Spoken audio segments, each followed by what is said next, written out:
நேயர்கள் அனைவருக்கும் வணக்கம். நம்ம சமீபத்தில பார்த்தோம்னா, சீமான் அவங்க முதலமைச்சர் அவங்க சந்திச்சு வந்ததுக்கு அப்புறம், முழுக்க முழுக்க அதிகபட்சமா திமுகவும் திட்டிட்டு தான் இருக்காங்க. சாட்டை துரைமுருகன் அவங்கலாம் வந்து 2026 யாருக்கு தீபாவளி அப்படின்ற மாரிலாம் தந்தி டிவில நிகழ்ச்சி வச்சாங்க. அதுல போய் திமுக வந்து விமர்சனம் பண்ணாங்க. ஆனா வந்து இது சீமான் அவங்க வந்து முதலமைச்சர் சந்திச்சு வந்ததுக்கு அப்புறம் தாவேக்கா வந்து இதுக்கு முன்னாடி இப்படி இவ்வளவு விமர்சிட்டு இருந்தாங்கன்னா, இப்ப இவ்வளவு விமர்சிச்சுட்டு இருக்காங்க அப்படின்ற மாரி ஒரு டோன் வந்து நம்ம எல்லாருக்கும் பார்க்கும்போதே தெரியுது. இது எப்படி நான் அப்புறம் சொல்றேன் அப்படின்னு சொல்லி கேட்டீங்க அப்படின்னா, இப்போ சமீபத்தில வந்து எம்.கே. ஸ்டாலின் அவங்களோட அண்ணனா இருக்கக்கூடிய எம்.கே. முத்து அவங்க இறந்திருந்தாங்க. அவங்கள நம்ம பார்த்திருந்திருப்போம். அந்த இறப்புல வந்து எம்.கே. ஸ்டாலின் அவங்களும் சரி, அழகிரி அவங்களும் வந்து கலந்திருந்தாங்க. கனிமொழி மேடம்ல இருந்து எல்லாருமே இதுல கலந்திருந்தாங்க பார்த்திருந்திருப்போம். அந்த இறப்புல வந்து பார்த்தீங்க அப்படின்னா, எம்.கே. கருணாநிதி அவங்களோட ஃபேமிலி ட்ரீ வந்து நம்ம தெரிஞ்சுக்கணும். கருணாநிதி அவங்களோட ஃபர்ஸ்ட் ஒய்ஃபா இருந்தக்கூடிய பத்மாவளி அம்மா, அவங்க வந்து அவங்களுக்கு ஒரே ஒரு மகனா பிறக்கிறவர் தான் வந்து எம்.கே. முத்து. அவங்களுக்கு ஒரு பசங்க இருக்காங்க. அவங்க ஒரு தனி ஃபேமிலியா இருக்காங்க. கருணாநிதி அவங்க வந்து அப்போ அந்த ஒரு இறந்த ஒரு சுதந்திரத்துக்கு முன்னாடி அந்த டயத்திலேயே வந்து இறந்துட்டாங்கன்னு சொல்லி நினைக்கிறேன். அவங்க வந்து பாத்தீங்கன்னா ரொம்ப சீக்கிரமாவே வந்து அவங்க செகண்ட் மேரேஜ் ஆகிறதுக்கு முன்னாடியே வந்து அவங்க இறந்து போயிடுறாங்க. அதுக்கப்புறம் தான் செகண்ட் மேரேஜ் ஆகுது. அதுக்கப்புறம் தான் அவங்களுக்கு பின்னாடி பிறக்கிறவன் வந்து எம்.கே. ஸ்டாலின் இந்த மாதிரி வராங்க. சோ வந்து பார்க்க வந்து 2 பேருமே டிஃபரெண்ட் ஃபேமிலியா இருக்காங்க. இவங்களுக்கு எம்.கே. முத்து அப்படின்றவங்களுக்கு பசங்க இருக்காங்க. ஆனா எம்.கே. முத்து அவங்களுக்கு இறப்புக்கு வந்து ஆறுதல் தெரிவிக்கிறான்னு சொல்லிட்டு பார்க்க போனவரு அவங்களோட பசங்கள கிடையாது. எம்.கே. ஸ்டாலின் அவங்கள பார்க்க போயிருந்திருக்காரு. அதான் ஃபேமிலி வந்து கருணாநிதி அவங்க தான் அப்பா நம்ம எல்லாருக்கும் தெரியும். ஆனா வந்து இந்த மாதிரி விஷயங்கள் பார்க்க வந்து 2 பேரும் வந்து வேற வேற ஃபேமிலி அப்படின்றத இயற்கையா வந்து நான் உங்களுக்கு சூட்சுமமா சொல்றேன். நீங்க புரிஞ்சிருக்கும்னு சொல்லி நினைக்கிறேன். அந்த மாதிரி இவரு போய் பார்த்திருக்க வேண்டிய ஆள் இங்க இருக்க. இவரு போயிட்டு நம்ம முதலமைச்சர் அவங்கள பார்த்துட்டு வந்தாங்க.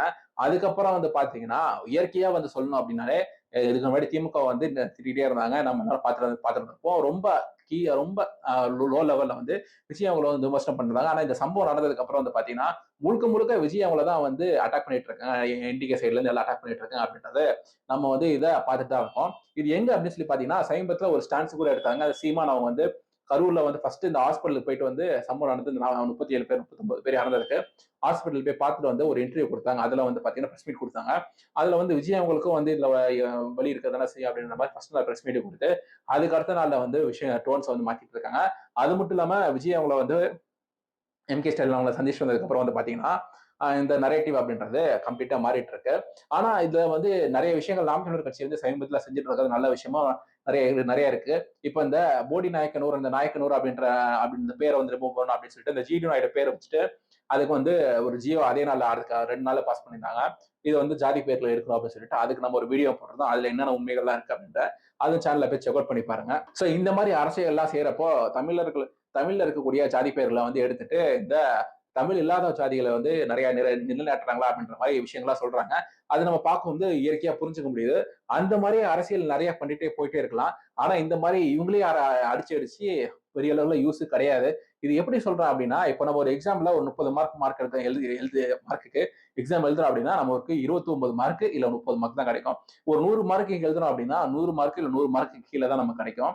சோ வந்து நம்ம யார வந்து அட்டாக் பண்றோம், யாரு வந்து நம்ம டார்கெட் பண்றது மூலியமா நமக்கு அந்த ஓட்டு கிடைக்கும் அப்படின்றதான் பார்க்கணும். திரு விஜய் அவங்களுக்கு இப்போ இன்னைக்கு தேதி மதிப்புல இயற்கையா அந்த ஃபேன் பேஸ் அதெல்லாம் வந்து கொள்கை கூட்டமா இல்லையா அப்படின்றதெல்லாம் உங்க கருத்துக்கு விட்டுறேன்.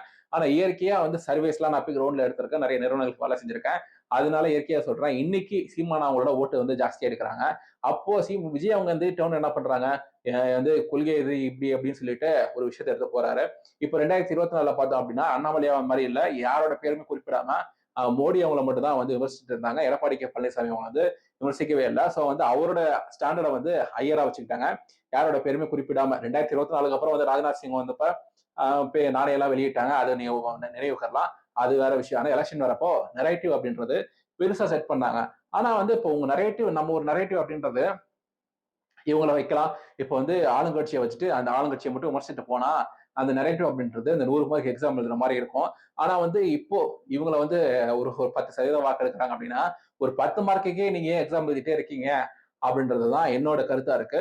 இது வந்து என்னோட கருத்து, என்னோட புரிதலா கூட இருக்கு. நாம் தமிழர் கட்சியை சேர்ந்த யாராவது இந்த வீடியோ பாக்குறீங்களா? ஒரு பொதுமக்களாக யாராவது வந்து இந்த வீடியோ பாக்குறீங்க அப்படின்னா, உங்களோட கருத்து என்ன அப்படின்றத நீங்க கீழே கமெண்ட் செக்ஷன்ல சொல்லுங்க. அதையும் நான் படிச்சுட்டு அதுலதான் மாற்று கருத்து தான் இன்னொரு வீடியோ போடுறேன்.